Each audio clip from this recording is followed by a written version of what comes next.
Jangan lupa untuk subscribe dan nyalakan lonceng notifikasinya.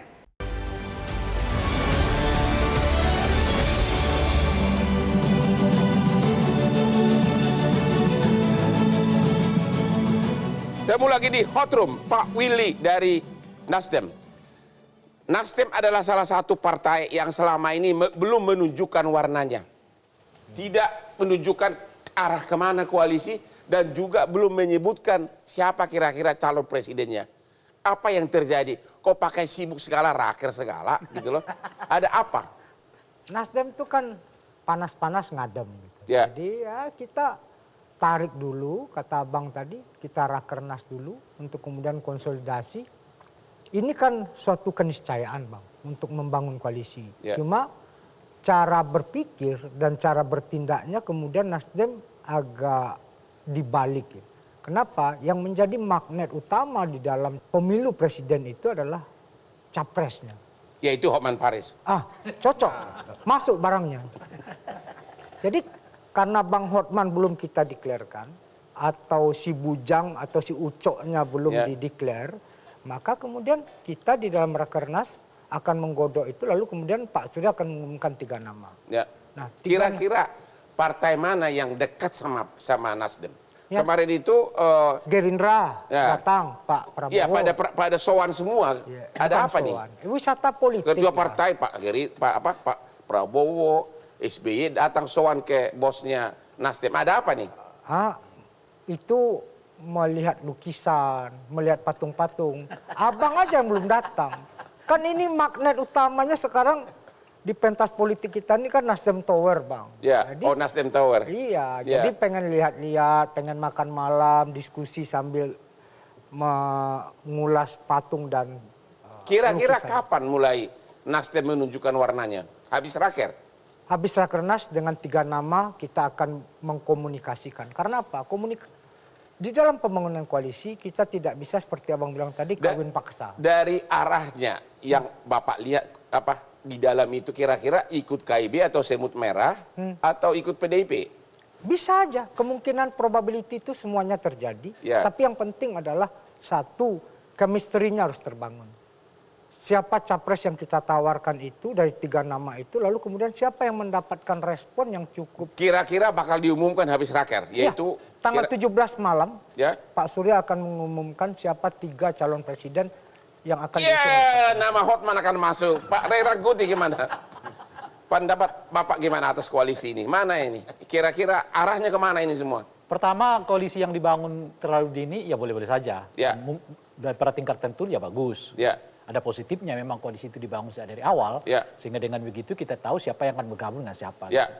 Tapi lazimnya dalam politik Indonesia itu tidak ada yang abadi juga. Ya. Artinya ini semua nanti akan terlihat justru di Oktober 2022 Ya, saya ini. pertanyaan. Selama ini kan PKB sangat condong ke Jokowi. Ya. PKS justru agak menjauh. Ya. Kok bisa tiba-tiba PKB sama PKS buat semut merah? Ini hanya canda-candaan atau serius ini menurut analisa Bapak? Bacaan saya sih semi canda-candaan. Oh, ya. canda-candaan. Iya, bacaan saya gitu. Ya. Karena pertama kan keduanya, misalnya PKB selalu ngotot tentang Caimin sebagai Iya, benar. capres. Saya nggak tahu apakah mereka udah perbincangkan itu sebelumnya di dalam koalisi, sebab PKS sendiri belum menentukan siapa nama. Ya. Nah yang kedua, yang saya khawatir itu justru resistensi di internal mereka. Yaitu? Jadi baik di PKS-nya maupun di PKB. Artinya? Jadi orang-orang di dalam internal, termasuk dalam hal ini ya pemilih ataupun kemudian konstituen mereka, Ya.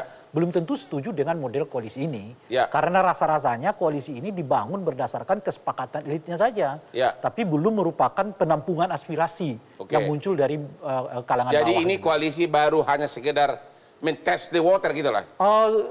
Kemungkinan bacaan saya 2. Pertama untuk mengatakan bahwa PKB PKS juga punya kekuatan loh, kan kira-kira Oke. gitu. Supaya dengan sendirinya ada daya tawar. Mau daya tawar ke KIP-nya nanti, ada daya tawar ke Oke, PD Perjuangan, kalau gitu kita macam-macam. lihat dulu survei dari Carta Politik tentang elektabilitas partai sampai capres dan cawapres.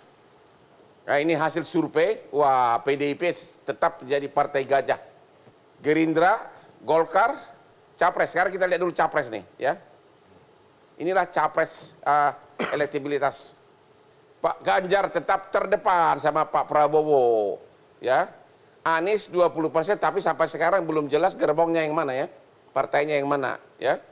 Ini nih yang ini Pak Masinton nanti perlu nih, apa PDIP masih tetap pede mencalonkan Ibu Puan yang selalu paling rendah elektabilitasnya?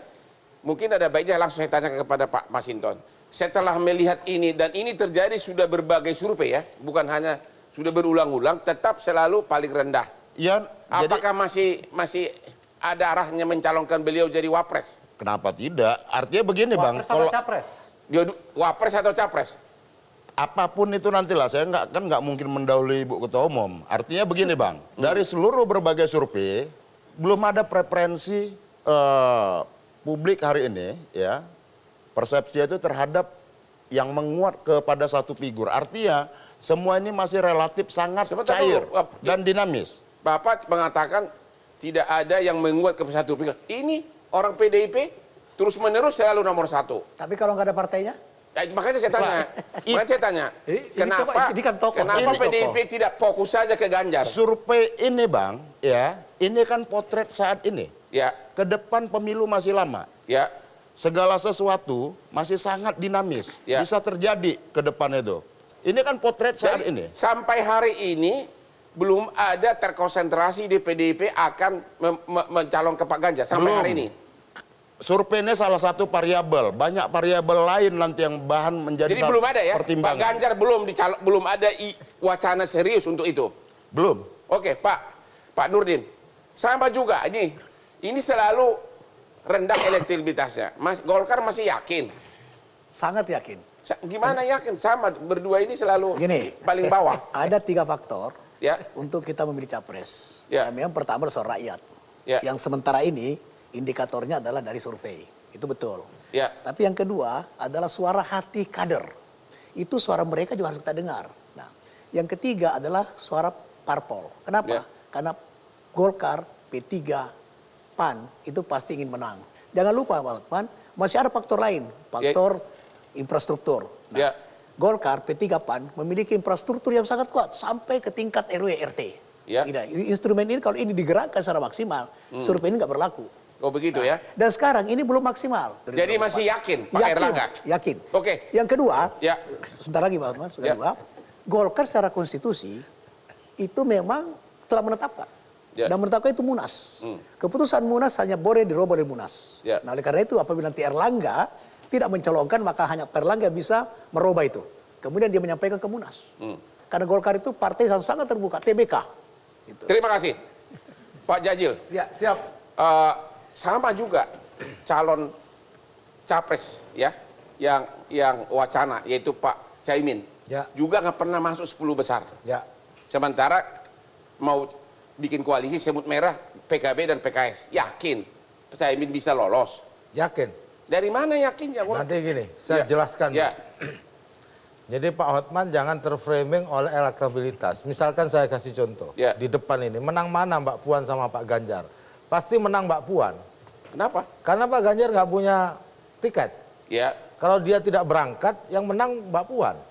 Nah, oleh sebab itu, cara kita berpikir bukan hanya survei di bulan Mei dan bulan Juni. Ya. Tetapi ada banyak variabel yang harus kita baca. Ya. Pertama yang harus kita baca siapa lawan politiknya nanti. Oleh sebab itu Pak Hotman, di dalam politik karena bukan hitungan matematika Ya. murni, maka cara menghitungnya jangan 1 tambah 1, 2. Ya.